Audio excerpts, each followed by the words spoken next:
Drew, I'm noticing something as I get older, and I don't know if it's a good thing or a bad thing. Okay. So this morning, I was doom scrolling on social media, as you do. You know, hashtag morning routine. Right. One thing I've noticed, especially just the last couple of years, is my tolerance for things that don't add value to my life or bring me down in some way it's getting very, very slim. So this morning I saw a bunch of stories about horrible things that people were saying and doing on various parts of the world. And my instant knee-jerk reaction was like, fuck those people, I don't care. And like close the app and go do something else. And 90% of the time, I feel like this is a good thing. It's actually the thing I preach to our audience. But then there's always like this morning and occasionally there's like this gnawing voice in the back of my head. And it's like, is this a form of entitlement? Is this a form of like, I just want to ignore anything that doesn't make me happy, let the world burn, who cares? I just want to feel good. Right. And I wrestle with this sometimes. And part of me, I'm like, I'm just getting older and I'm much clearer on what I care about and what I like and what matters to me. And I'm willing to like suffer and struggle for those things.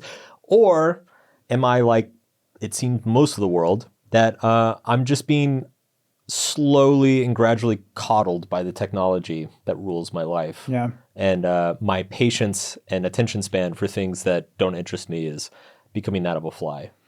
What say you? I mean, one of the drums you beat on is like the epidemic of entitlement. And so I think I am not immune, apparently. Yeah, well, that's what like, yeah. How do you delineate between what is just entitlement and what is choosing carefully? At what point is that just here? I don't want to feel uncomfortable in any way whatsoever. So Right. I'm gonna just design my life such that I don't have to think about these things. Yeah, I guess the solace that I take is that the things I do care about, I am willing to suffer for. Mm-hmm. It's just so hard to know, is this a thing I should give a shit about? Mm-hmm. Especially in this day and age where it seems like everything is a fucking catastrophe and an ordeal all the time. But I believe today we're talking about getting that clarity as we grow older, if I'm not mistaken. That's right. Isn't this is the fuck of the week's a throwback this week, is it's it a not? throwback. Okay. It's a throwback, and we can reevaluation, I think, too. Okay. Yeah. Okay. It's the Subtle Art of Not Giving a Fuck podcast with your host, Mark Manson.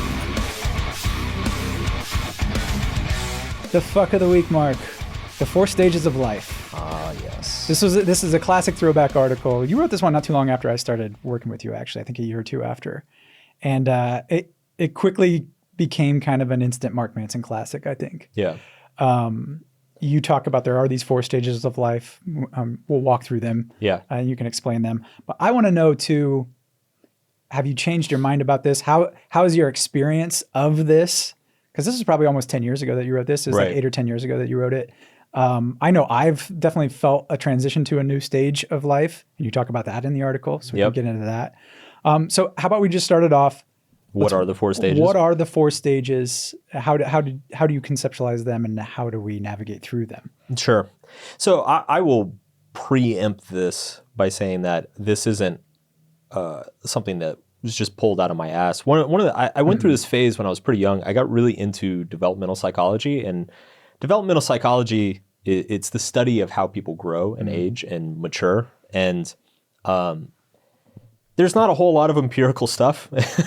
Yeah, very hard to do research with that. In developmental psychology, but there's a lot of very, very interesting theories and frameworks. Yeah. And so I kind of had this phase in my life where I got really into all these different frameworks and models and ideas and stuff.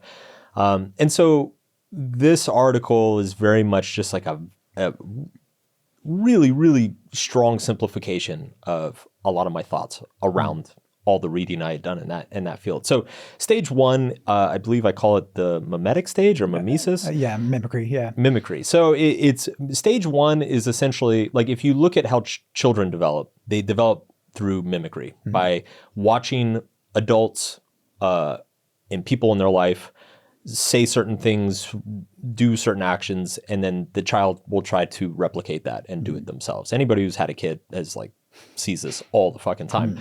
and knows how careful you have to be with what you say and do around a young child because they will start saying and doing it as well. But this is, I think what people don't realize is that this tendency pretty much continues on through all of life. But I think a lot of people, particularly a lot of people who suffer as adults, it's because they never fully leave stage one. They've gone their entire life. They went to law school because all their friends went to law school. They moved to some city because their parents moved to that city. They took a job at a certain firm because their partner took a job at that firm. Like everything that they do, everything they're motivated to do, everything they care about doing is very much just based on what the people around them seem to want and seem to reward them for. And so stage one is mimicry. Ultimately, it is useful for learning how to embed yourself into society. That's why it's important for young people to develop through the stage in a healthy manner. But ultimately, it's unsatisfying. As an adult, you have a need to choose your own destiny and choose your own identity. And you can never fully do that if you're always relying on the people around you. So generally, the crisis that happens at the end of stage one is kind of this crisis of, I've never done anything for myself. I've always lived for others. I don't know who I am. I don't know what I want. And I don't know how to find out. And in our space, in the self-help world, we see a lot of people at the stage one crisis. And a lot of people who are hitting it, in their 20s, 30s, 40s, maybe even 50s. Right. Yeah. So it can cause, and I think the later it happens in your life, like the more it spooks you. Yeah, definitely. Yeah. So then stage two, I called exploration.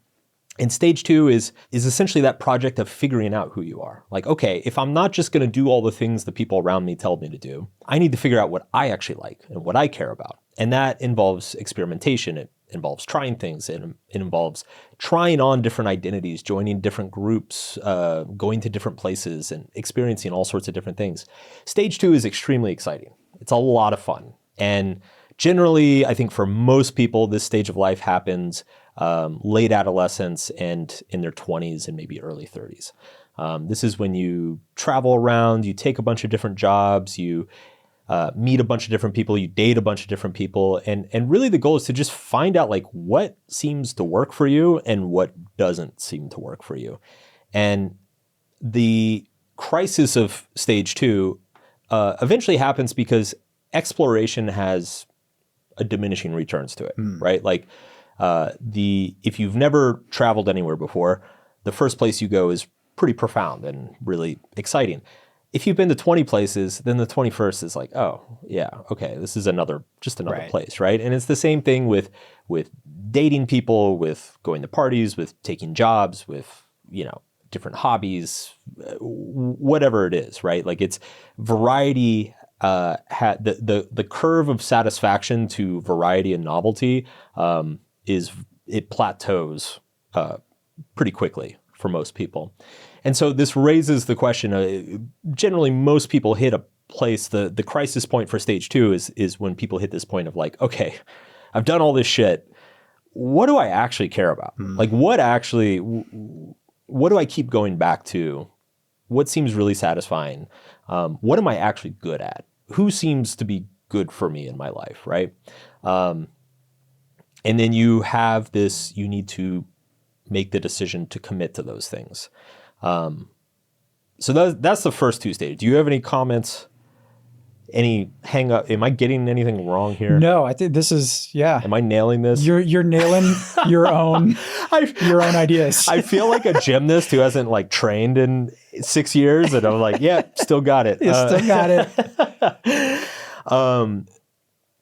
The stage two crisis is, so a lot of people will get stuck at it if they have a bit of an addictive personality and they or they really love novelty.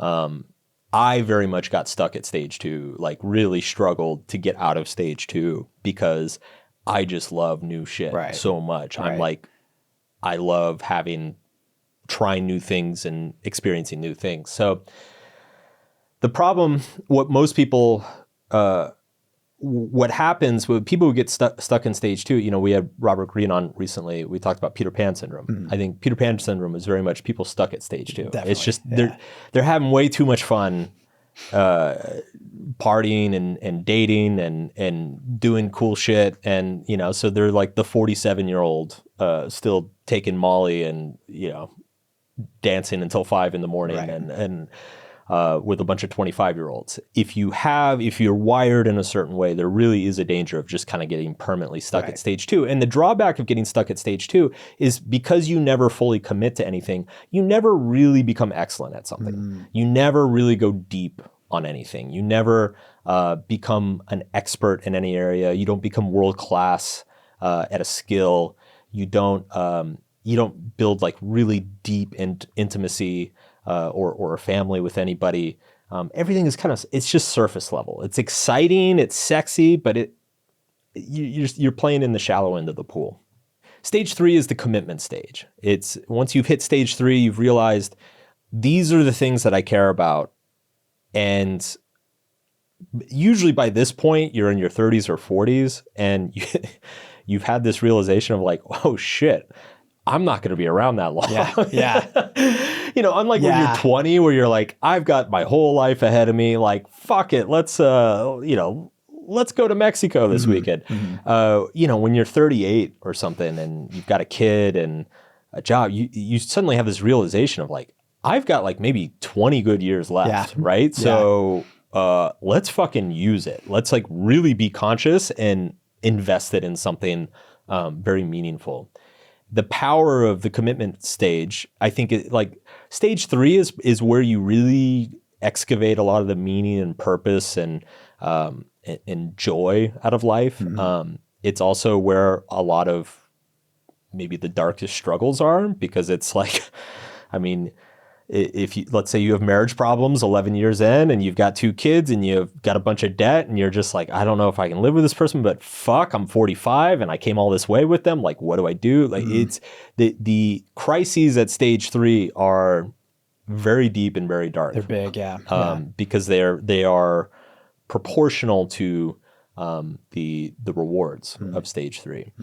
I think the crisis of stage 3 ultimately probably hit. So now I'm speaking as somebody who has not been to stage 4, but I will describe stage 4. Right.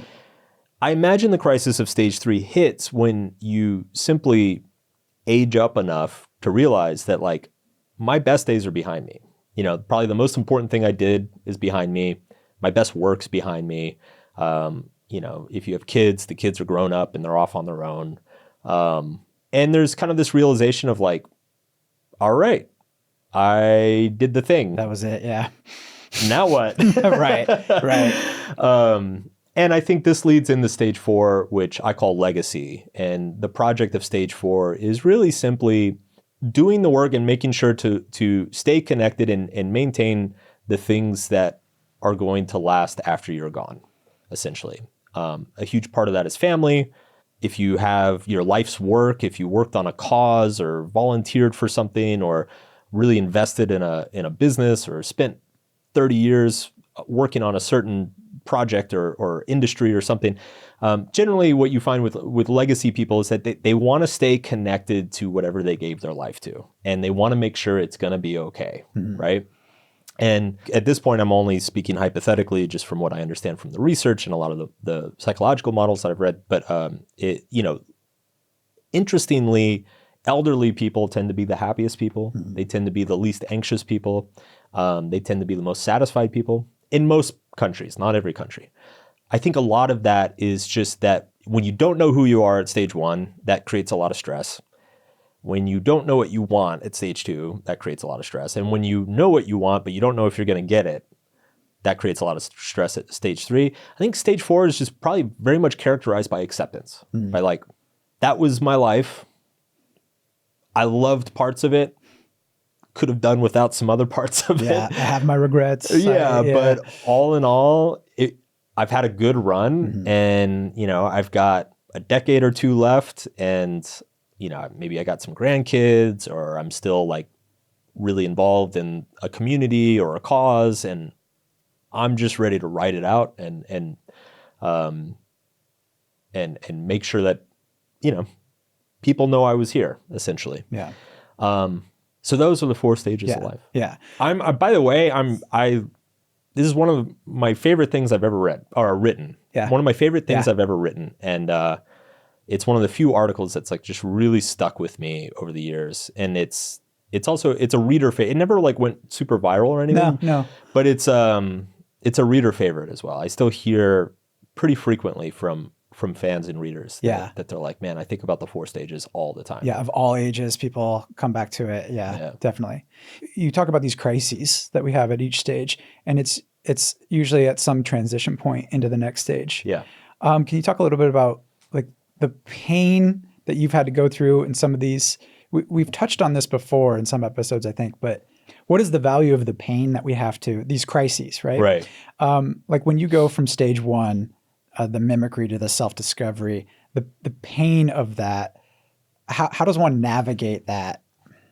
What am I trying to ask here? What is my question here? It often is painful, and it involves a change in identity. And that's the painful part, I think. For sure. Can you talk a little bit more about that and the transitions that you've had to deal with? And I can throw in some too, but. Yeah. So, I mean, the thing that makes the transition so difficult is that essentially your life strategies that have worked for you up until this point stop working, right?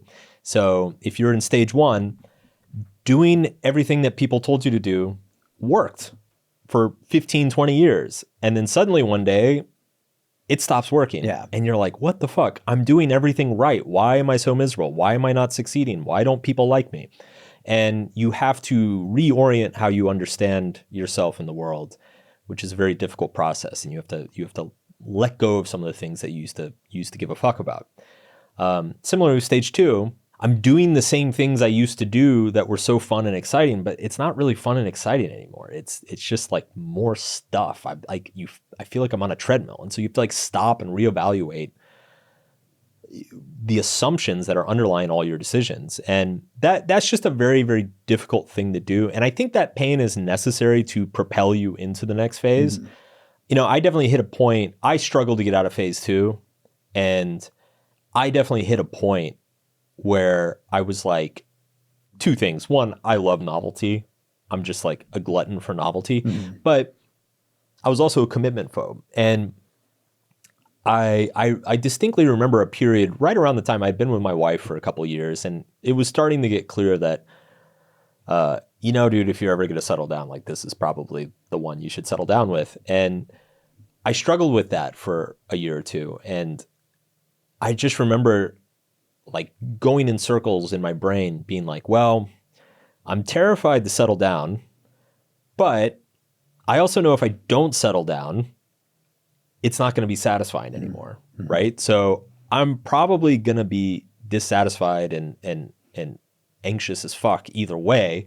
I might as well lean into the stress and dissatisfaction that is new, that is like forces me to grow and be a better person, rather than just go back to all the parties and girls and shit that I was doing before. So that was like a very kind of calculated decision, and it ended up paying off massively. I mean, I'm well enmeshed in stage 3 at this point. We were joking at the top of the show about how I just like don't even want to deal with 3 or 4 things that I deeply give a fuck about. And it's at this point in my life, anything that's not in one of those categories, like it's very hard to get me to pay attention to them. And sometimes I wonder if that's a bad thing, but then I'm like, I'm in my prime. Like I'm going super hard on the things I care about. Like this is the time to do that, right? Like I can sit back and doom scroll TikTok and worry about all the problem, try to save the world when I'm 60 or something. Right. Yeah. Yeah. No, I very much like the self-discovery phase too. The stage 2, I very much got kind of caught in that as well. And part of the problem, I'm like you, novelty is amazing. And I'm just fascinated by everything. Yeah. And I couldn't just, it was funny when we had Robert Greene on, he made this comment about, there are people who might think they're polymaths, they might think they're polymaths and they're good at it, but are you a genius or are you just confused? Yeah. Turns out I was confused. I wasn't a genius. So I totally get that. And it is very painful to be like, oh, I got to let all of this other shit go.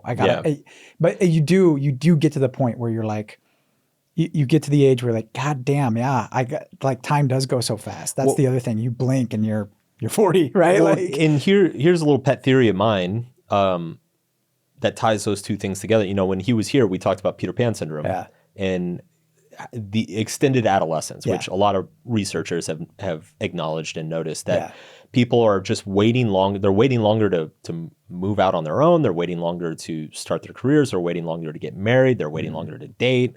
They're waiting longer to have sex. Like pretty much every marker of adulthood has just been extending out over the past few decades, often in cases like well into people's 30s. Yeah. And I personally think like, so if we apply the 4 stages of life framework to the situation, the argument I make is that you really can't get out of stage 2 until you feel like you've exhausted all of your options. Like until you feel like you've tried all the things you want to try. Because if you don't try all the things you want to try and you go into stage 3 without that, then it's the rest of your life in stage 3, it's going to gnaw at you. Of like, well, what if I took that job? What if I actually did get back with my ex? What would have happened? Right? And I think in this day and age, there's just more opportunities than ever before. There's more stimulation than ever before.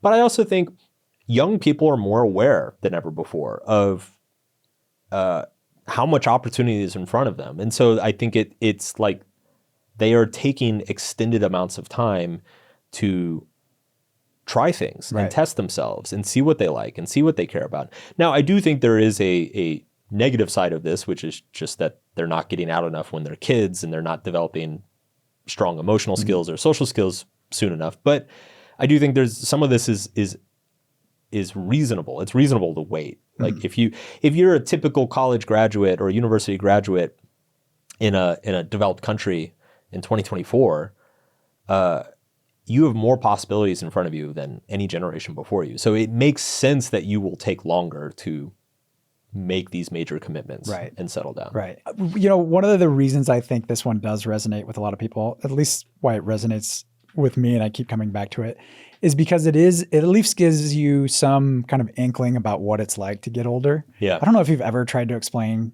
getting older to somebody like significantly younger than you.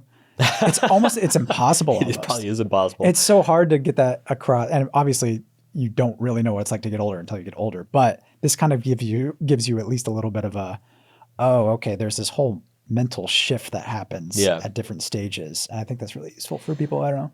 Yeah. It's also like, I think what people don't think about is that your incentives shift with age. Yeah. You know, because when you're young, you know how much time you have in front of you. And so you know you have a lot of runway to like fuck up and mess around. And it's, you know, if you do something dumb when you're 21, it's probably, unless it's like extreme, it's probably not going to have severe repercussions for most of your life. Whereas when you're 40, first of all, you're way more aware of the time you don't have. You're also aware of all the time you wasted. Yes. So you're much more sensitive to falling into certain traps and pitfalls of like, whoa. Last time I did something like this, it was like 18 months of my life went down the drain. So I'm not doing that again. So there's a certain amount of caution that comes with age. But it's interesting, like, if I had to try to explain aging to a young person, I would just say like, your fundamental relationship with time completely changes. Yes. Like it's not just your idea of like what is a large amount of time, but you start to see what persists and what doesn't. Because like when you're 20, everything seems important. Yeah. Anything that just everything's exciting, everything's a disaster, everything is, end of the world. Everything seems really important. The longer you live, the more data you collect of like what actually matters in the long run. And what you discover is that the vast majority of things do not matter in the long run. And so you slowly get significantly better at just chilling out and being like, yeah, this sucks, but in a year or two, I'm probably not even going to remember it happened. So I'm going to like relax a little bit. Yeah. Yeah. Yeah. I totally see that. And that's, even then though, I don't think you can get a young person to understand that, but Yeah, totally for sure. agree. Cool. We will be right back.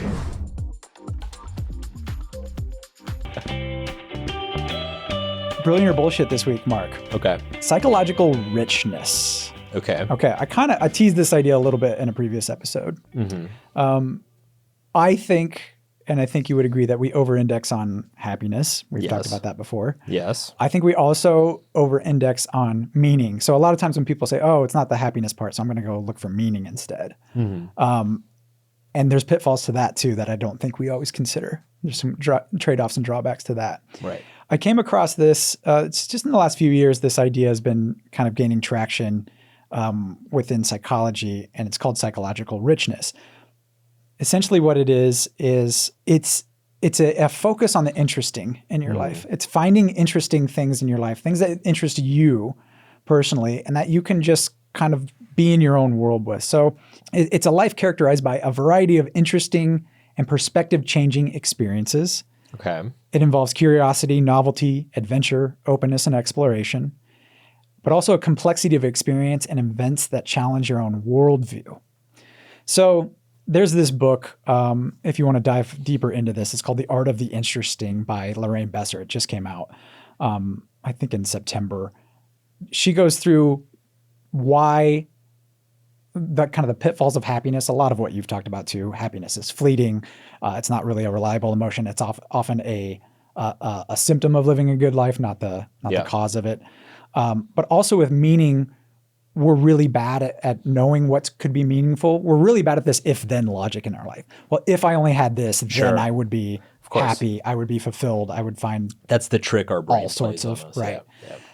Whereas I think psychological richness, when you look at things that are interesting or you look for things that are interesting, it requires you to be very mindful, be very present. Right. It's not chasing anything like you are when you're chasing happiness. Okay. You're not putting any expectations on yourself necessarily. You're just saying, what's interesting me right now in this moment. I think a lot of the people we've had on this podcast, somebody like a Stephen Pressfield or a Robert Greene, I think this is what they're getting at when they say, well, like Stephen Pressfield is basically finding your life's purpose, and Robert Greene talks about finding your life task. Right. It isn't about what makes you happy. It's not about what makes you money. It's not about even what's meaningful. It's what's interesting to you and what's weird to you. What do you think of this idea? I find it very vague and hand-wavy. It is a little bit. I think that's more the way I'm explaining it, maybe. This could be. I have not read the book, so I don't want to deride the author or her theory. But let me express the thought. You describing it that way actually triggered a thought in my brain that makes sense to me, and at least is much more clear to me. And maybe this is reflected in her work, or maybe it's just something I'm making up right now. But I think the same way the best investment portfolio is a diversified portfolio, right? Like if you put all your money in stocks, you might have better returns over the long run, but you're going to have a lot of volatility, and you're going to puke every time there's a recession and all this stuff. If you put all your money in bonds, then you're going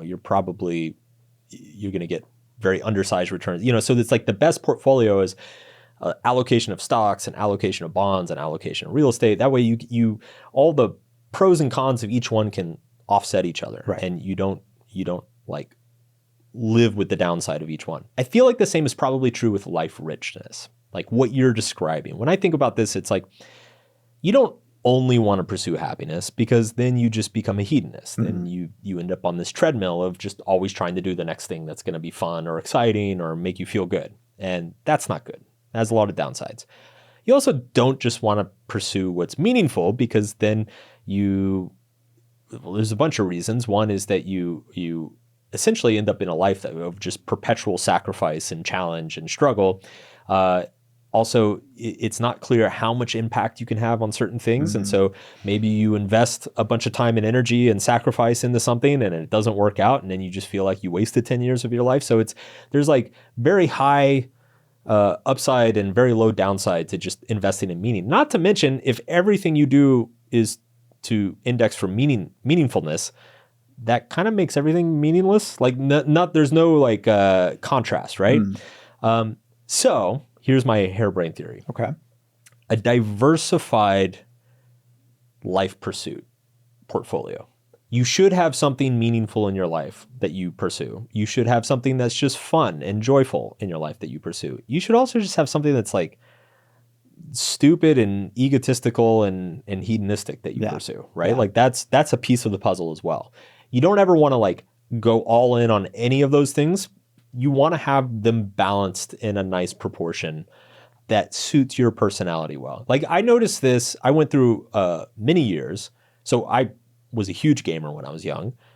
I gave up video games in my 20s because I was like all aboard the productivity self-help train. I was also building a business, so I didn't have any fucking time. Yeah. I also didn't have any money. So all those things, all those reasons contributed. I didn't play video games for about 8 or 9 years.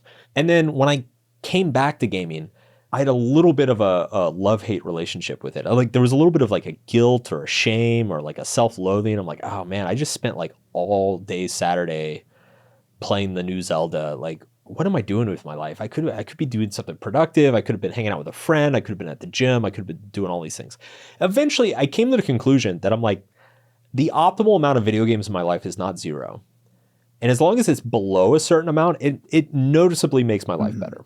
It noticeably makes it better.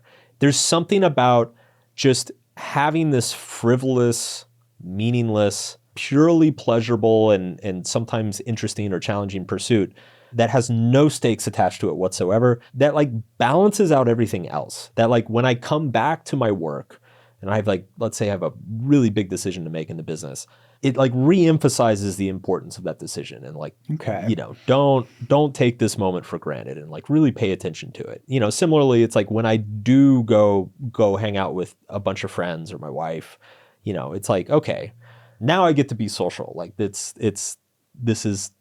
is a joy because I haven't been social in the last couple of days, right? So anyway, a little bit of a cooked up harebrained theory. I don't know if that reflects what she talks about. That's how I think of it, or like that's where I've landed at this point in my life. And I don't know, maybe I should write a book about that. The diversified happiness portfolio. I mean, that it is the researchers, along with Lorraine Besser, and there's other researchers in psychology, that's what they're saying, is that this is a part that's been neglected. Yeah. So happiness is important. They're not saying it's not. Of course. Meaning and purpose is important. Of course. And now this other component they think to a good life. And they're also saying there could be more. We don't know. But we're just finding that this is a component that we think needs to be talked about more. I forgot the curiosity thing. But yeah, that's a huge part of it as well. Yeah. Yeah, I do think. So let me read you off some of the things that they've uncovered so far anyway. Engaging in new and varied experiences, traveling to foreign places or just unfamiliar places. Sure. Reading books or having conversations that challenge your perspective. Learning new skills and trying new things, and embracing spontaneity and playfulness. Those are a few of the things that they associate with psychological richness. It sounds like kind of just intellectual stimulation. Yeah, I think that's a lot of it. And there's a big emphasis on mindfulness around what you find interesting and stimulating, rather than what's told to you, like this will make you happy. This is how you find meaning. This is more about like, this is a personal go within, have some solitude, figure this out. Okay, so I'm having a very mixed reaction here, which is like, I think the content of what they're saying is probably true. And I also don't find it that profound or surprising. Like, especially if you're kind of a brainy person, like generally intellectual stimulation or intellectual pursuits are just naturally going to make you happy anyway. Like that's where you're going to have fun anyway. So like to me, that's not super earth shattering. I'm like, okay, that makes sense. I'm calling bullshit on the packaging here. Like this definitely feels, this reeks to me, and this happens in psychology quite a bit, where it's like, we did some studies and we found the thing that's pretty obvious, but let's put an interesting name on it. And invent a theory about it, right? And it reminds me sometimes, every once in a while, like, you know, in some of these like science and psychology publications, like I'll see a new study pops up and I'll read through the study and the results, and it's just like the most common sense thing in the world. And always in my head to myself, I'll always say, I was like, breaking news, scientists discover what everybody already knew. Yeah. I saw one recently like that about like, oh, here's like breaking news, relationships can be really hard. Like basically is what they were saying. Shocking. Like, well, no shit. Oh right? my like, God, who knew? I want to call bullshit on this one, but it's not because it's wrong. It's just because it's like, yeah, pursuing your interest is cool. It's fun. It feels good. It feels purposeful, meaningful. I don't know if it's the whole thing. Like, I don't know. I'm not even sure if it's your interest though, is what they're saying. It's just something you might find interesting. I think it's more, they're trying to get people to be a little bit more present. We could just be sitting here in this room by ourselves right now. And I think they would argue there's something fascinating you could find True. Sitting here by yourself. I hate to break it to you. We are sitting in this room by ourselves right now. I mean, think about what I mean though is you go through your life and you just interact with all these people and they're kind of faceless and nameless. There's something fascinating and weird and interesting about every single person you could come across. And I think there's a lot to be like, you can live a much deeper, richer life without spending any money. Yeah. Without spending years developing some skill that's going to provide a lot of meaning or security or whatever it is for you and your family. You can just be. This is okay. I see now. I'm making fun of myself now. God you can damn just it. be, man. This one's bullshit. Dude, like, again, I don't disagree with anything you're saying. I don't disagree with anything the paper is saying. I'm just like, this is very hand wavy and like, ooh. I agree. Like, let's have a psychologically rich life fuck's today. sake. All right. You got me. I tried. I'm just like, okay, define rich life. And it's like, well, you just got to be. You got to just find the depth in the things that you're doing already. It's like, okay, well, what the fuck does that mean? Look, if anyone out there thinks this sounds interesting, go read the book. Yeah, go read this. And Jesus Christ. Sorry, man. Yeah, no, hey, you're right. Hey, I just got to call it like I see it. I like it. All right. That did not go as planned. We'll be right back.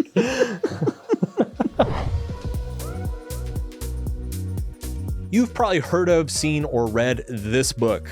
I'm Mark Manson, the author of said book.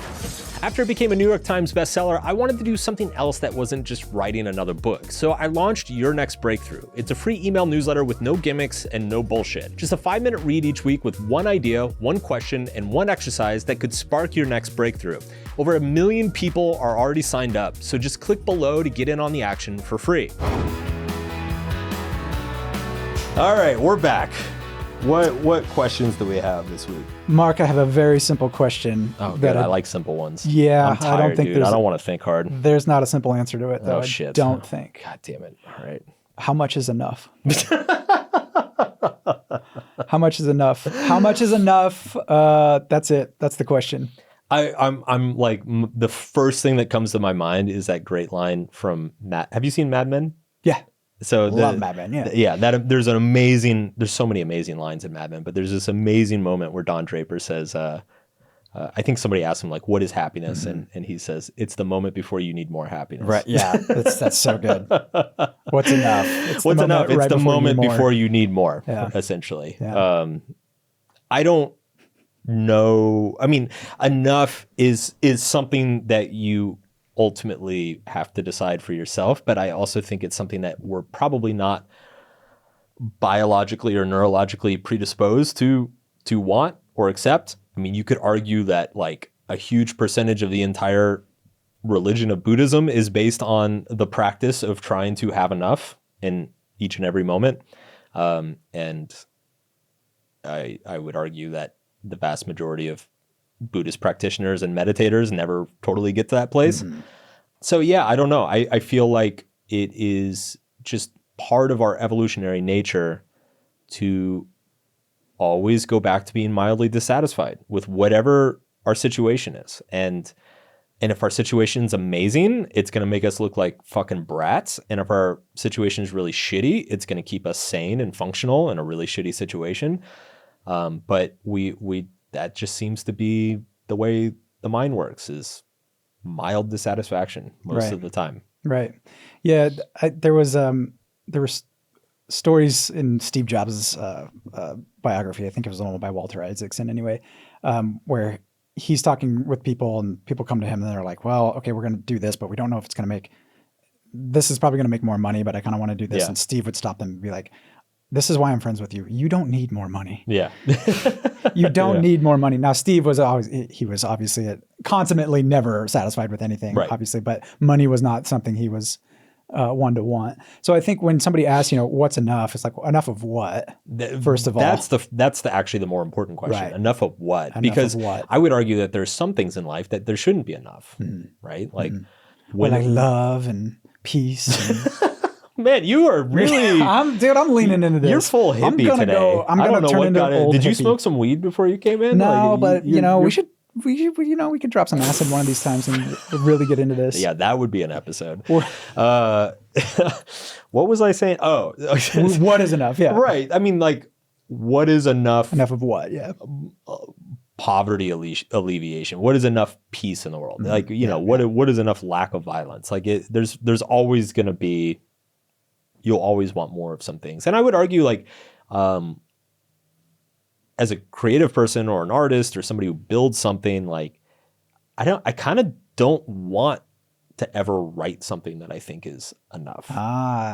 Because then I'm not getting better anymore, right? Like, I don't ever want to write a book that I'm like, yeah, that's fine. That was good enough. I don't need to write another one. Yeah. Like, I always want to feel like, no, I could do better. So I'm a little bit dissatisfied with myself. yes. Always. The crazy thing about that, though, is that I agree, and that's how you've operated. The crazy thing is like the whole failing in public thing, then that's just becomes part of the process too, right? You're never going to write something or create something that everybody's happy with. Yeah. You're never going to be satisfied with it on your own enough, but you still put it out there anyway. That's so I think this raises a really good important point, which is that the kind of default psychological state of never having enough or there never being enough, it can cut both ways. It can torture you, like if you are the guy with $10 million who's fucking depressed because he doesn't have $100 million. Like, clearly that sense of not enough is harming you, but it can also help you. Like, if you look at people like Steve Jobs or brilliant artists or musicians or people who have done amazing things, they're generally people with a very strong personality of nothing is ever good enough. Yeah, they're tortured by it. They're tortured by it, and it causes them to do great things and become excellent masters at certain skills or practices. So I think it can cut both ways. I think it's just you have to be very selective of where you apply it. Like, I think I'm very good at, I definitely have a nothing is good enough attitude within the business, within my content, with my writing, with our video. Yeah, shock. I'm sure you are surprised by this, that nothing is ever good enough, ever. Everything can always be better. And it does torture me sometimes. Like, it doesn't, no matter how good something is, I can look at it and within 10 seconds see like 6 things wrong with it. Yeah. And, but I'm okay with that. Like, that has given me a great career and it's built a great product, and hundreds of thousands of people are listening to this right now and they're enjoying it because of that, because I have that, right? Whereas if I had that, like, I don't know, say in finances or how drunk I got last weekend, or there's all sorts of destructive vectors that this tendency can exist on. And so I think you just have to be like very, very careful that you learn how to cut it off there, learn how to be satisfied and settle in certain areas of your life, and then be very conscious of the areas in your life that you're not going to settle in, that you're not going to be satisfied, and that you are going to push yourself. Yeah. Yeah. We solved it, Drew. I think we solved that one enough. Anyway. Enough. Yeah, we did it. Yeah, that answer was good enough. Got a real good wisdom of the week to tie this one up. Cool. It's by the great Toni Morrison. And she said, at some point in life, the world's beauty becomes enough. I like that. I love Toni too. Yeah. Not for me. It could be more beautiful. See you next week, everybody. Like, subscribe. Boy. On that note, we're out of here. The Subtle Art of Not Giving a Fuck podcast is produced by Drew Burney. It's edited by Andrew Nishimura. Jessica Choi is our videographer and sound engineer. Thank you for listening, and we will see you next week.